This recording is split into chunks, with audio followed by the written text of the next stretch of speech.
Let me start at the moment the shock truly registered. My parents had given away the vacation tickets that I had worked so hard to provide, not just to anyone, but to my sister's two adult children, who were, frankly, lazy and unmotivated. They had dropped out of university, squandered multiple opportunities, and seemed to fill their days by flipping through endless channels on television or partying with their friends until the early morning hours. I had planned this vacation specifically for my parents. It was supposed to be my gift to them for all they had done for me, or at least for everything I believed they had done. I had been saving every month for over a year, stashing away whatever I could after covering my own bills, never wavering from that single-minded goal. The tickets covered flights, a nice hotel near a beautiful beach, and some guided tours of local attractions.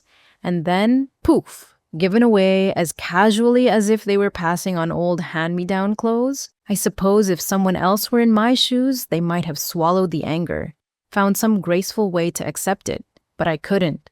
Not after a lifetime of being second to my sister in everything. Not after being told time and time again, you have to respect your sister and her family. Respect, as though my sister had done some extraordinary service to our parents.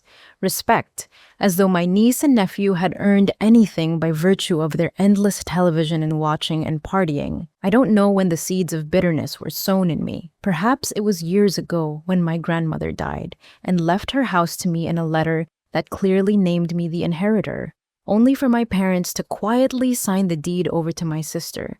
She needs it more, they said, and you're doing well, aren't you? You can manage on your own. When it happened, I was too shocked to protest, or maybe I was too naive, wanting to keep the peace, hoping my parents would eventually make things right. After all, that house was my grandmother's pride and joy, the place she had hoped I'd live in after finishing my own studies. Instead, I was told that it was more appropriate for my sister, who had children, and that I should be proud to help out my family. At the time, I accepted it because I was in no position to fight. I had no idea how to proceed legally, and my parents assured me everything would be fine. It left an ache of betrayal in me that never entirely healed. But the final straw, the real impetus that sparked my sense of rebellion, was the tickets.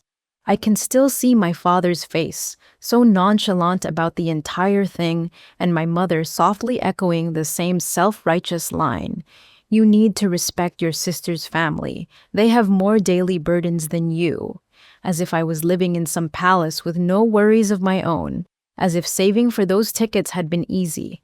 As if my sister's children had done the slightest bit to earn a holiday. When I found out what had happened, how the tickets had been passed along to my niece and nephew, I confronted my parents in a low, trembling voice, fighting the urge to just scream. I explained that I had bought the tickets for them, not for my sister's adult children who did nothing to get tired, as I so bluntly put it. My parents just repeated their position, that they had every right to decide who should use the tickets. Because, after all, they were the heads of the family and it was their holiday. You do not have the right to meddle, my mother said gently, and you should honor your sister's hardships. My sister, ironically named Dawn, not that it matters much, but I've always thought it funny how she never seems to bring light to anything, had apparently decided that her children were in dire need of a break. They're stressed, she told my parents, and they need something to help them get motivated again. That was enough to make me roll my eyes. Stressed from what? The exhaustion of flipping channels and scrolling on their phones while my parents continued to send them money? Motivated to do what? Another round of half-hearted attempts to party until dawn? That same evening, I made up my mind in a flash of anger that felt more justified than any emotion I had ever experienced. If my parents and sister's family wouldn't respect the effort I'd put into this vacation, I would do something about it. Quietly, without a single word, I canceled all the reservations. The flights, the hotel, the tours. I made sure they would not spend even one night or take even one flight on my hard-earned dime. It was surprisingly easy. I had booked everything through a small travel agency. I'll call it Sun Travel, just so we have a name. One call, a few lines of conversation with a representative, a polite email to confirm, and that was it. The entire holiday was dissolved. Of course, I lost some fees in the process, but the satisfaction was worth every penalty. I refused to be used as a doormat in my own family. The trouble was, the moment the cancellation was discovered, there was a storm that I never could have anticipated. My parents were livid. My sister was furious, and her children, who rarely had the energy to do anything, managed to muster some righteous indignation. But I just steeled myself and went silent. That was the day I decided I was done. I had reached out with a selfless gesture, and not only did no one appreciate it, but they tried to redirect my gift entirely. So I let them face the shock on their own. They could rage all they wanted, but it would do them little good. The days that followed were a blur of accusatory phone calls, bitter text messages, and scathing voicemails. At one point, I remember my father yelling over the phone, "You are tearing this family apart. You have no right to do this." I just hung up. Something in me had broken. My mother sent me a message saying how disappointed she was in me, but I couldn't care anymore. They had disappointed me my entire life, giving preference to a sister who never once tried to stand on her own 2 feet. It wasn't only about the tickets, it was about the house that should have been mine, about the years of help your sister, do this for your niece and nephew, about the endless nights I lay awake wondering why I wasn't good enough for them to stand up for me. It was about everything. To me, the cancellation of those reservations was the start of claiming back my dignity. The story might have ended there, with a permanent rift between me and my parents, if not for a twist of fate that came just a month later. My sister's children were in dire financial straits, or so the story went. They were behind on rent for some fancy flat they had decided to lease, presumably so they could have a party pad in the center of the city. My parents, who had already given them the vacation tickets, decided to lend them money again, but now they were short on their own bills. That was the first domino to fall in a chain reaction of consequences. You see, my parents had been borderline comfortable financially, living mostly on a fixed income and a modest pension. They had enough to support themselves, though they were never truly wealthy. But after my grandmother's house passed into my sister's hands, under very dubious circumstances, my parents seemed to think that generosity should extend to covering all my sister's expenses and those of her children. My sister, who I'll call Dawn, had no inclination to find a job. She spent her days reading magazines, occasionally going to a gym, which she also never paid for, and telling my parents they owed her for giving them grandchildren. And my parents, who perhaps felt guilty over something I never fully understood, obliged her demands. The month after the canceled vacation fiasco, my father discovered he had inadvertently co-signed a lease for my sister's children. My sister had insisted that the children needed a place of their own, so they could live independently and become more responsible. But there was zero independence going on. The children were not paying rent from their own pockets. They relied fully on my parents, who had only their pension and some savings. It was a setup destined to fail. Sure enough, the rent quickly fell behind. The landlord threatened to take legal action against my father because he was the co-signer. My father, outraged, demanded an explanation from my sister. She responded with tears, claiming that her children were on the verge of emotional collapse and needed more time to find their paths in life. My mother echoed that sentiment, once again scolding my father for not understanding these poor children. And this is where a taste of revenge began to seep into my daily thoughts. I was no longer living near my parents, so I was shielded from their constant drama. Instead, I received updates from a family friend who, for privacy's sake, I'll call Grace. Grace would quietly fill me in on the escalating chaos. My father and mother kept covering the rent. My niece and nephew not only refused to look for jobs, but they also spent their days partying in the very apartment my parents were paying for. They threw lavish get-togethers, posted pictures on social media that Grace would occasionally forward to me. It made my blood boil, not just for my sake, but for the injustice of it all.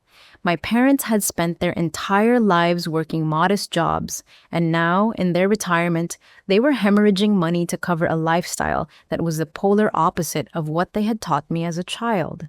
But fate has a funny way of balancing things. When the rent fiasco reached a point of no return, the landlord decided to evict them. In that country, or at least in that city, an eviction is quite serious. It comes with a legal mark, a possible lawsuit, and the costs can pile up. My father tried to settle with the landlord, but the amount owed, plus penalty fees, plus damages from the wild parties, was huge. My father, desperate, withdrew funds from his savings. My mother, who had always championed my sister's family, had to watch as the nest egg they had stashed away for their twilight years was siphoned off to cover the damage. In the end, the landlord still filed a suit for property destruction. Rumor had it the place was riddled with holes in the walls, broken windows, and stains from who knows what. And as for my sister's children, they seemed more annoyed than remorseful. According to Grace, they simply moved back in with my sister, who was living in the old house that used to belong to my grandmother, and resumed their usual schedule of non-productivity. My parents' finances were in tatters. They had a small cushion left, but they had to be extremely frugal, which was new to them. The crisis that had been looming finally erupted. Their illusions about my sister's hardworking children were shattered. They felt betrayed, and I, from a distance, felt a grim sense of validation. Yet none of that meant that my parents suddenly turned around and apologized to me. On the contrary, they tried to blame the crisis partly on me for refusing to unite the family and help them. My father, in one phone call, hinted that if I had shown more family spirit, maybe I could have contributed financially to help quell the landlord's lawsuit. I had to laugh out loud at the absurdity. This was the same man who had scolded me for not respecting my sister's choice to hand the vacation tickets over to her children. Now he wanted me to bail them out too. I told him as calmly as I could that I had no intention of enabling that lifestyle. Then I hung up the phone. After that, our contact became sporadic.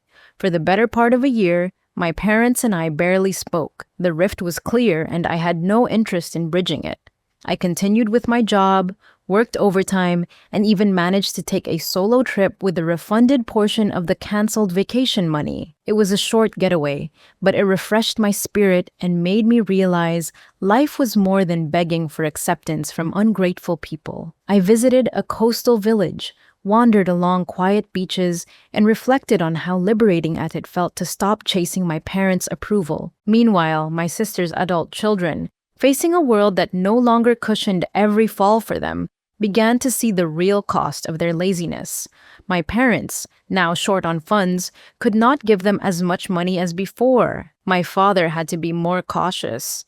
My mother, too, seemed to realize that coddling them financially had turned them into perpetual dependents.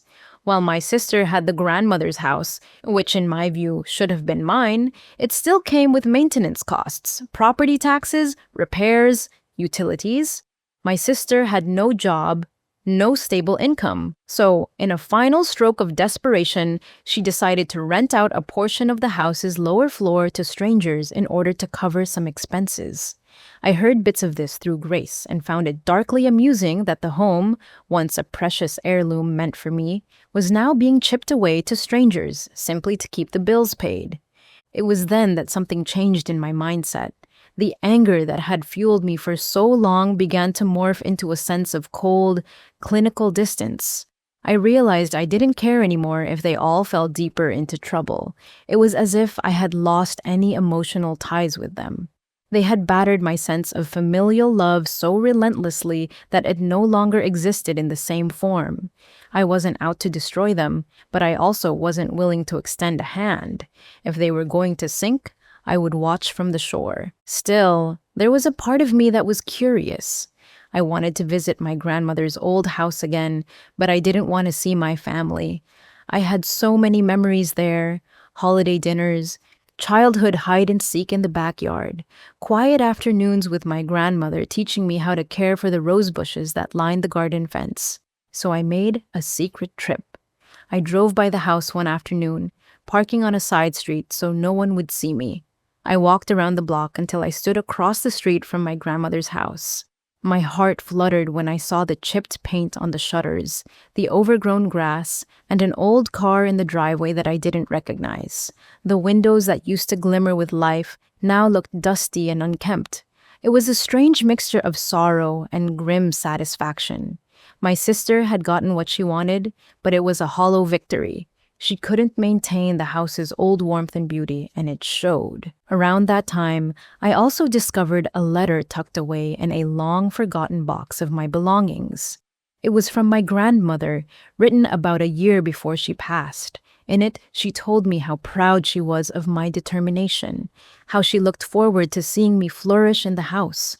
She wanted me to plant more rose bushes and keep the place full of books and music. Reading it made me ache.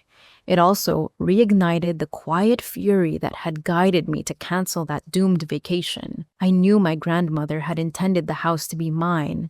My parents had gone against her wishes, forging or rewriting documents out of a misguided sense of loyalty to my sister.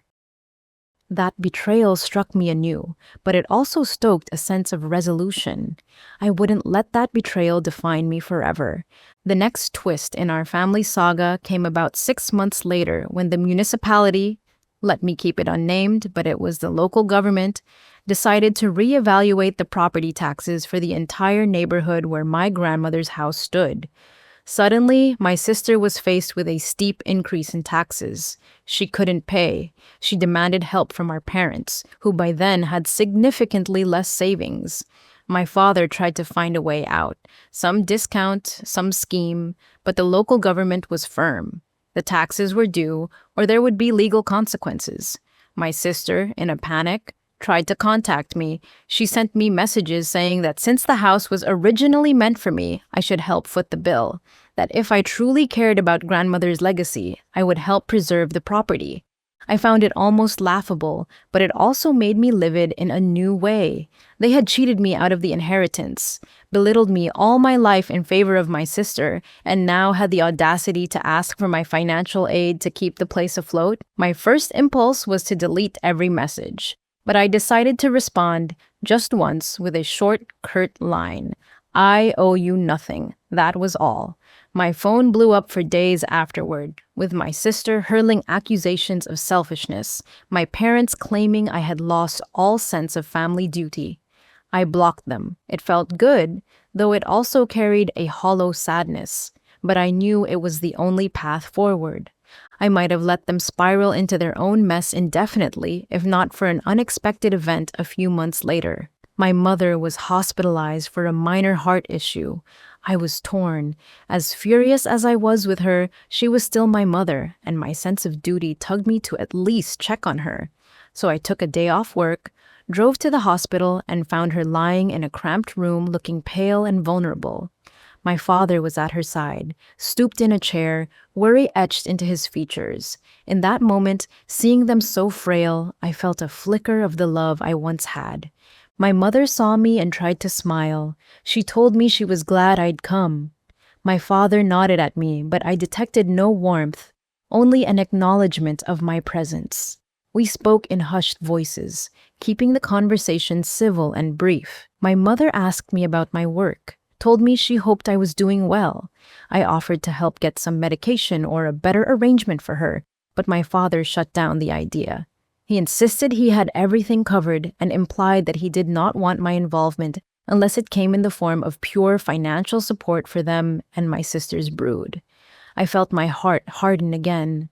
Even in that vulnerable moment, the old patterns of manipulation were at play. I stayed another 5 minutes, told them I wished them well, and then left. That was the final time I visited. The heartbreak I felt afterward was enough to convince me I would never fully reconcile with them. I'm not sure if that day also impacted my father's mindset. Perhaps something in him knew that his repeated betrayals had cost him my loyalty, or perhaps he didn't care. Either way, the lines were drawn, and there would be no bridging them now. Over the next year, things deteriorated for my sister's household. My niece and nephew still didn't work. My sister continued to have trouble renting out any of the lower rooms because the house was in disrepair. The extra taxes piled up, along with bills for maintenance and overdue repairs. I heard from Grace that my parents were forced to scale down their own living conditions, dipping further and further into their savings to prop up my sister. They moved into a smaller apartment, giving up the lovely old place they had lived in for decades. My mother had to come to terms with an austere retirement, and my father had to pick up odd jobs, even in his advanced age, just to keep afloat. Meanwhile, I found a new job opportunity in a different region and moved away completely. It was like a fresh start for me. I'd be lying if I said I felt no satisfaction watching from afar as karma took its course. But it was a complicated feeling. Some nights, I dreamt about my grandmother's rose bushes, about the times my parents used to show me glimpses of love, like baking me birthday cakes, or coming to a school play, or teaching me how to ride a bicycle in the park. There was sadness entangled with anger, resentment, and yes, a measure of grim vindication. They had treated me unfairly for years, and I had tried to remain loyal. But loyalty can only stretch so far. During my second year in the new region, I received news that my niece had tried to move abroad to look for work, but failed miserably. She came back after a month, complaining about how cold and unfriendly the world was. My nephew, on the other hand, was apparently in trouble with some local shady crowd because he had borrowed money he couldn't pay back. My sister wept and wailed about how her children's lives were ruined, but she still refused to push them to become independent. My parents, with what little they had left, tried to help, but it was never enough. The irony was painfully obvious. The coddling that they believed was protecting them had turned them into helpless, perpetual dependents. That, in and of itself, was a kind of vengeance, though not one I had orchestrated. It was simply the unstoppable logic of reality. From time to time, I wondered if I should step in, if I should at least salvage the home that belonged to my grandmother, out of respect for her memory. But every time I remembered the look on my parents' faces when they demanded respect for my sister and her family, something twisted inside me. Every time I recalled how they signed over the deed of the house behind my back, how they'd belittled me for protesting that the tickets were meant for them, how they had scolded me for canceling the reservations, I felt that old wound, still raw. My family had turned their backs on me long before I turned mine on them. Let the consequences play out. They had chosen their path. As if to drive home the point, my sister had the nerve to send me one more barrage of messages, demanding that I, as a morally obligated family member, pay the property taxes to save the house. She claimed that it was a travesty for our grandmother's legacy to crumble due to financial strain. But to me, the real travesty was that they had never honored our grandmother's wishes in the first place.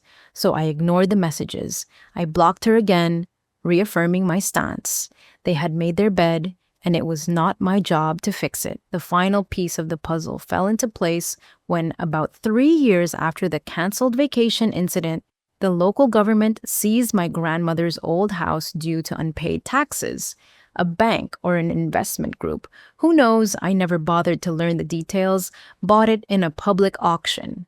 My sister and her children were forced to move out. They ended up in a small rented flat on the other side of town, courtesy of my parents, who had to sell many of their belongings to make that happen. I heard about it from Grace in a hushed phone call. She told me that my sister was raging, saying that if only I had stepped in, the house could have been saved. She claimed that if my grandmother were alive, she would be heartbroken to see me let her legacy fall into someone else's hands. I said nothing in response. Grace sighed, clearly exhausted by all the family drama, but she respected my silence. That was the end of it for me. Whatever illusions remained that we were one big family had dissolved. In truth, my parents might have once meant well. My father was a stubborn man, my mother a gentle woman, overshadowed by a sense of familial duty twisted out of proportion. My sister might have been capable of good at some point, but her reliance on everyone else's charity had turned her into a self-centered, manipulative person. My niece and nephew, well, they were the product of their environment, raised to believe that the world owed them a living.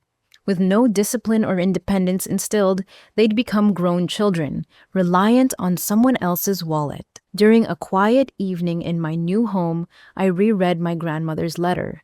Her words resonated more than ever. She had believed in my strength, in my ability to stand on my own. She had believed I could one day make a home for myself in her old house, fill it with books, music, and above all, integrity. It never happened. But maybe that was a blessing in disguise. Even if I had taken possession of the house, my sister and her children would have made my life miserable, demanding space, money, comfort.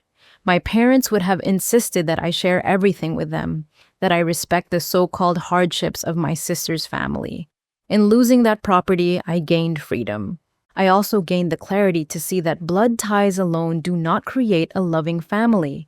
Love is built on respect, fairness, and reciprocity, and in the absence of those, a relationship is just an empty shell. If my mother and father had truly loved me in a way that recognized my worth, they would have honored my grandmother's wishes, or at the very least, consulted me. They would not have forced me to yield my inheritance to my sister, telling me I should be proud to help. They would not have presumed to take the vacation I planned for them and hand it over to someone else without even asking me. They would not have demanded that I show respect to people who had never shown me any. I sometimes reflect on whether I exacted a form of revenge that was too harsh.